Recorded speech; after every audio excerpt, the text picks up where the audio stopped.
Fala pessoal, tudo bem com vocês? Vamos conversar rapidinho sobre um assunto? Minha vida inteira como professor, eu escuto meus alunos falando o seguinte: professor, tem como a gente inserir dentro de uma redação alguma argumentação utilizando a obra X que a gente está lendo para o vestibular? Ou então, professor, eu li um livro muito interessante aqui, será que eu posso usar ele na redação?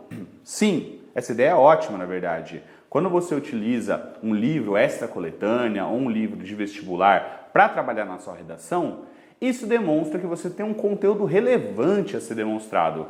Portanto, a ideia é excelente e a gente vai dar algumas dicas para vocês. A partir de agora, vamos fazer uma série de vídeos que vão mostrar aí algumas obras de vestibular, algumas obras que não estão no vestibular, mas que podem ser trabalhadas como conteúdo de redação. E para a estreia, a gente vai trabalhar então com um livro que pode servir para várias propostas diferentes. No caso, o livro de hoje vai ser A Cidade e as Serras, de Eça de Queiroz.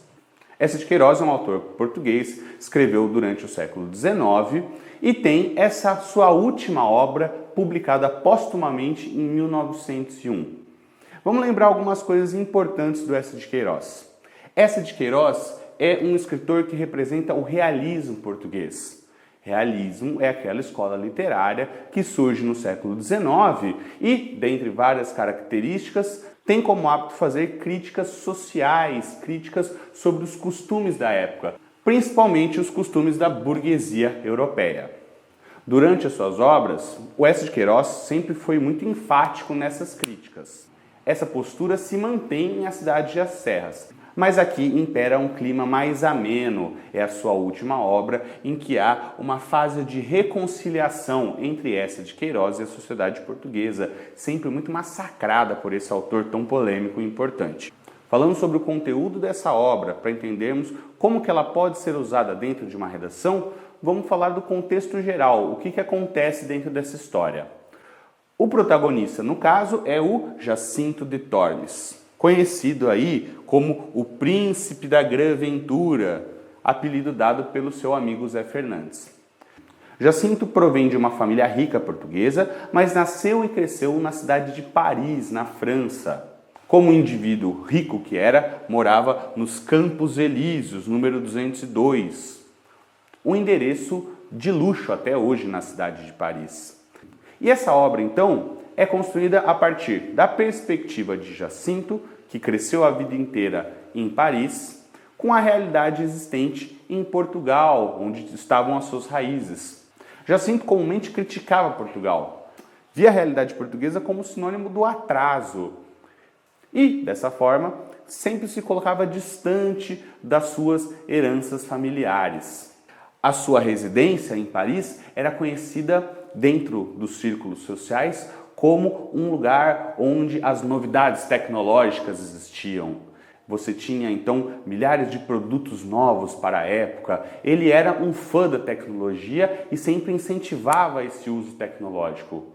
Tanto que para ele existia uma fórmula da felicidade. Olha qual que é a ideia. Suma ciência versus suma potência é igual a suma felicidade. Trocando em miúdos, ele acreditava que a felicidade era sempre possível a partir do uso da tecnologia, do uso das ciências, do uso da inovação nas nossas vidas. Apesar disso, apesar de ter tudo o que sempre quis, Jacinto andava o tempo todo cabisbaixo, ele não era alguém reconhecido pela sua alegria, pela sua energia de viver. Um dos seus criados falou a seguinte frase: "Sua Excelência sofre de fartura". Então a gente percebia um cenário em que, apesar de ser alguém profundamente rico e cercado de posses materiais, Jacinto era alguém infeliz. Só que acontece um evento que promove mudanças dentro da obra. Jacinto precisa retornar à fazenda de sua família em Portugal para lidar com questões burocráticas e, portanto, faz esse retorno ao seu lugar de origem. Por isso, então, que esse título já demonstra qual que é o antagonismo existente aqui. A cidade e as serras. Há uma oposição, então, entre a vida urbana e a vida rural. Essa oposição tem como desfecho a determinação de que ao chegar em Portugal e viver a vida simples do campo, Jacinto se torna alguém feliz e realizado. Se você quiser ter uma análise completa dessa obra, vá lá na plataforma Vestibuler e procure na seção gratuita as partes de obras literárias. Você vai encontrar uma bela análise sobre esse importante livro. Tudo bem?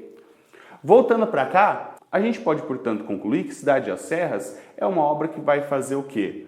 Crítica à vida urbana, crítica a essas relações esvaziadas, essas relações sem conteúdo, sem proximidade entre as pessoas. Uma crítica também ao consumismo, que, portanto, tem inter-relação com a filosofia, que a gente trabalhou em outros vídeos. Procure na playlist do canal os vídeos que temos aí sobre Marx, sobre Bauman, que vocês vão enxergar plenamente a possibilidade de fazer conexões entre a literatura e a filosofia, certo? Vamos ver então como que isso foi utilizado no vestibular.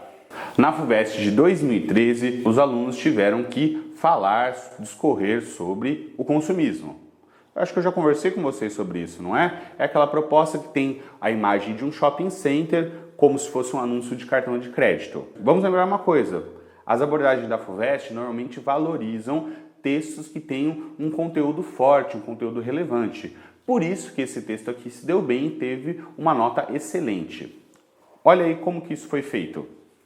Em A Cidade às Serras, Eça de Queiroz apresenta o processo de desencanto do seu protagonista, o rico Jacinto, habitante de Paris, em relação ao capitalismo, que revela-se opressor, excludente e ilusório.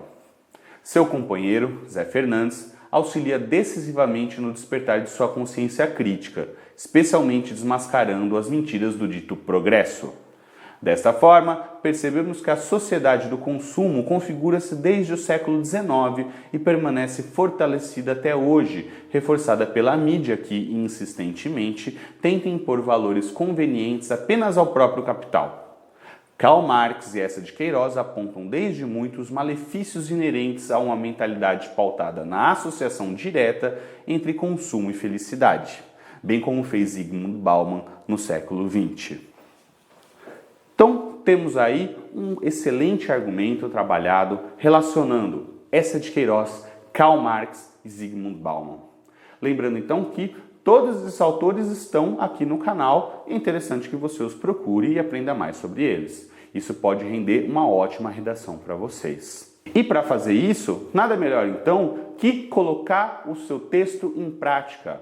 Na plataforma Vestibuler você pode acessar o meu curso de redação. No primeiro módulo do meu curso, vocês têm 4 propostas de redação, acompanhado de um vídeo explicativo para cada proposta, para guiá-los nessa tarefa. Aí então vocês podem escrever a redação de vocês, mandar para mim, eu corrijo, devolvo para vocês e vocês ainda têm a chance de fazer a reescrita. Além disso, a plataforma oferece um canal direto para que eu possa tirar todas as suas dúvidas. Então não perca tempo, faça a sua inscrição que eu estou aguardando você.